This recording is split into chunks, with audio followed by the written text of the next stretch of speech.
Today we're going to be taking a look at the top 25 vintage baseball cards that sold on eBay for September of 2024.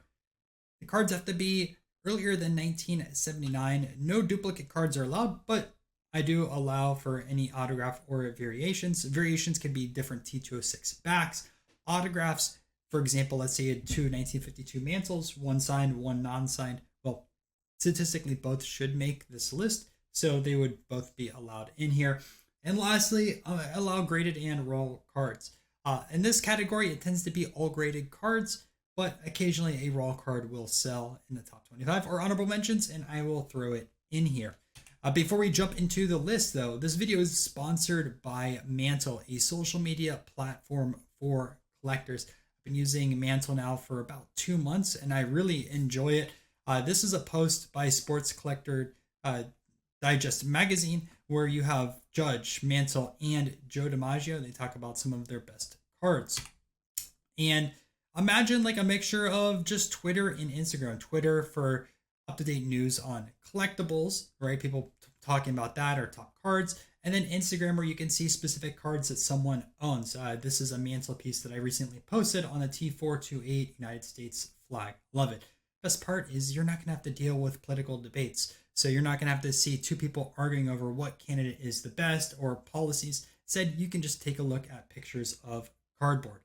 Now I've partnered with them this month. They give 3 new users on the site a giveaway. So one user will get an 1888 flag, one will get this worn Spawn, and then one will get $20 PayPal. I should mention that the Italy and worn Spawn, these are just mock pictures I grabbed online. I have copies available. Well, the Italy one, the 1888.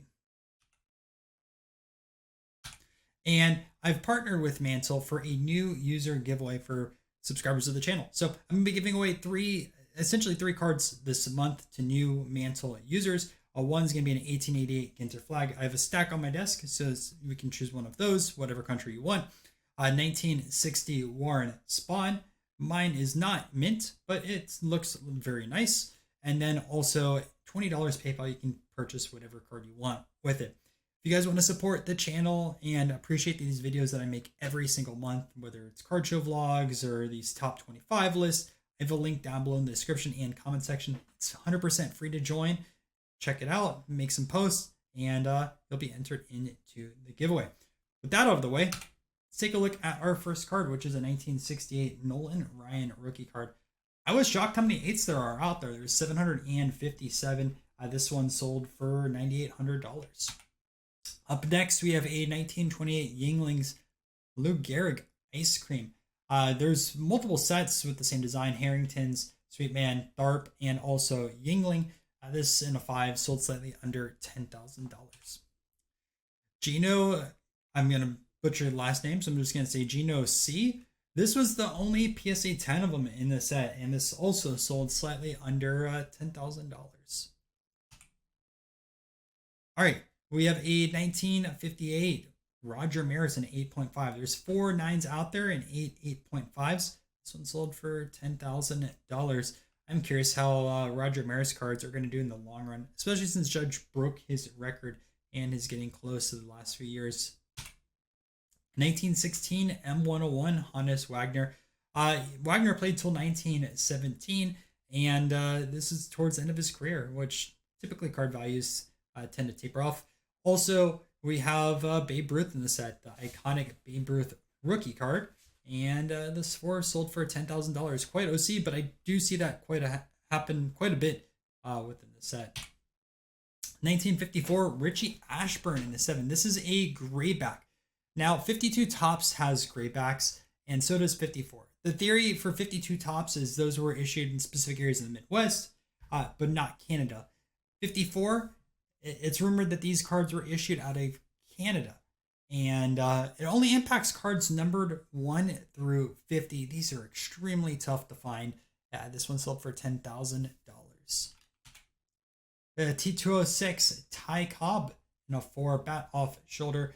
Cobb has 4 cards in this T206 set. Lots and lots of different backs, but I'm just talking about the front design. This 4 sold for $10,000. 1938 Gaudi Joe DiMaggio. There's 2 different designs on this. There's the plain back and there's one with the cartoon. Personally, I prefer the cartoon, but some people hate it. This card's often considered a rookie card, but DiMaggio has a ton of cards before here. I disagree with that sentiment of calling this rookie. Regardless, $10,356. 1954 Red Heart. This is a mantle with an autograph on it. This is a somewhat easier food issue to find. It was issued with dog food, and from what I've heard from other dealers, you could find these cards even after 1954. So, and also a lot of these tend to be in pretty nice shape. This autograph on this card sold for $11,000. Tito 6 Red Cobb. I will tell you now, this will not be the only red Cobb in this video. Second most expensive Cobb out of the 4 in the set, and this 5 sold for $11,450. I wonder if you got the new slab, it would have went for a little bit more. 1939 Ted Williams in a 7 grade. You can find the 39 play ball in 3 different variants, and this one sold for $13,475, which to me seems cheap for a 7 of a Ted Williams. He's such a great player. Tito 6 Green Cobb, which is the best of the Cobbs out there. This 4 sold for $13,900 and looks pretty good for being an old label. 1953 Topps Mickey Mantle is second Topps card. There's 36.5s at the PSA Pop Report, and this one sold for $13,475.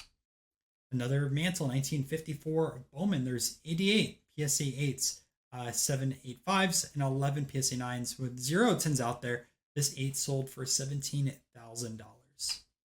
We're really ramping up, but another Mantle. 1956 Triple Crown year, the first Topps card after his Bowman run. This one sold for $19,099 in an 8. All right, let's take a look at some honorable mentions.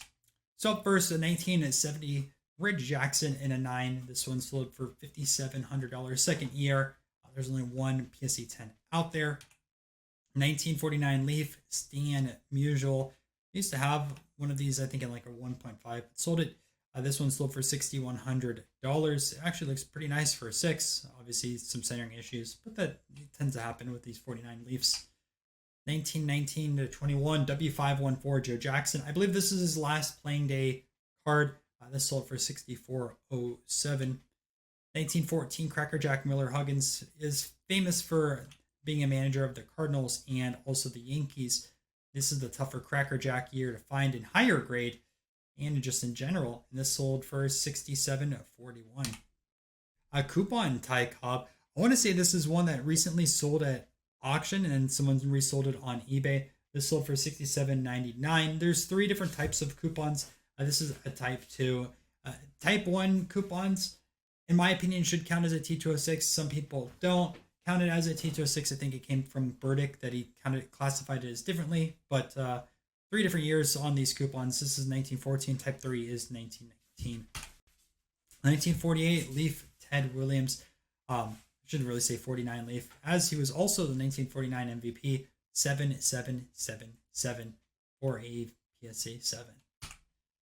Sam Rice in an 8 grade for this 1933 Gaudi. Really, really nice example over here. And 13 hits short from 3,000. I wonder how much that impacts his prices in the hobby. 1955 Mantle in a PSA 7. This one sold for $9,500 for his last playing day Bowman card. 1948 Bowman Yogi Berra, second year Berra card. This sold for $85.11. This is his first Bowman though. 1968 Topps Mickey Mantle in a PSA 9. Second to last Topps card during his career, and 84.01 for a 9. Also in a 9, 1967 Tom Seaver rookie, considered a top 10 pitcher, and this is a tougher to find high number. I'd rather have this Seaver all day long over this Mantle, but regardless, 9,500 on this copy. 1963 Rose. Pete Rose recently passed away. I assume a lot more are going to be in here within the next few months. But regardless, this one sold for $94.90. 1955 Topps Near Complete Set. 204 out of the 206 graded, number 103 in general, $14,000. And then a 1954 BVG 7 Hank Aaron rookie card, one of his 2 rookie cards that year, $9,500. Few wax packs for you guys. I wasn't sure about this listing. It said 99 Topps baseball wax packs, 73 through 79. They said sold as is and possibly resealed, but they only show this picture of 5 packs. I'm not too sure what's happening on this one. Sold for $8,000. I just wanted to share that with you. So it's kind of cool seeing all these wax packs, but also kind of iffy on the sale. Up next, we have a 1954 Christmas rack pack.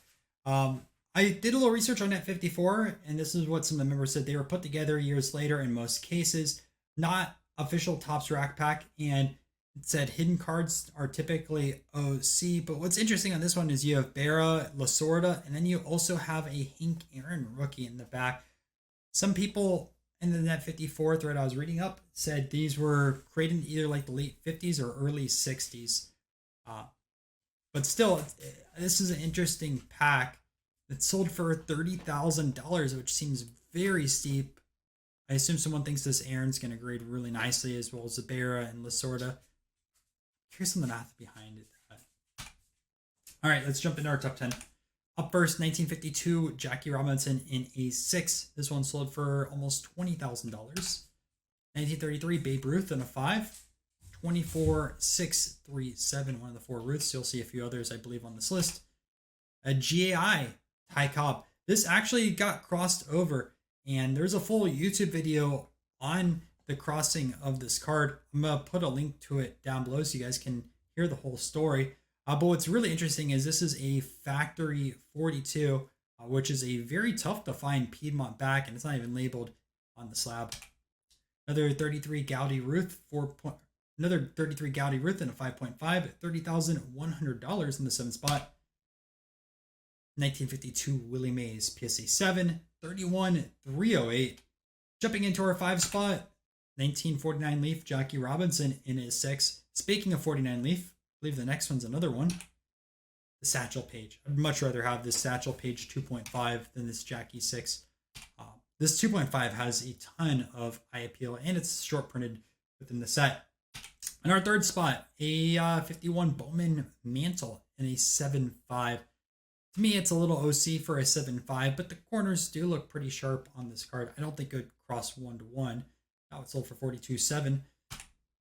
1917 Standard Biscuit Joe Jackson. I want to say I read an article on this. This is a new discovery. This card was actually brought to a card store, and the card owners didn't believe it was real. This one sold for $75,000. And in the number 1 spot, 1952 Mantle in a 4. This sold for $102,000.